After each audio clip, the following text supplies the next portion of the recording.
আচ্ছা, কে বেশি ভালো থাকে, যে ঠকায় নাকি যে ঠকে?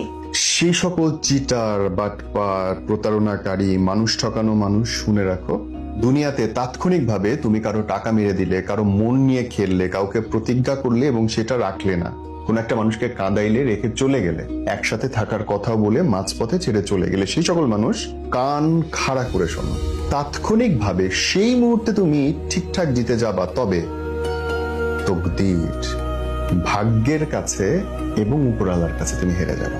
আর এমন ভাবে পড়বা, এমন ভাবে প্রতিশোধ তোমার লাইফে আসবে, এমন ভাবে তুমি বিধ্বস্ত হবা, ওই মানুষটা, যেই মানুষটাকে তুমি হারাইছো, যেই মানুষটা তোমার কাছ থেকে কষ্ট পাইছে, যেই মানুষটা প্রতারণা শিকার, সে ততদিন আল্লাহর রহমতে সুস্থ, স্বাভাবিক, সমৃদ্ধশালী হয়ে দাঁড়ায় দাঁড়ায় তোমার পতন দেখবে।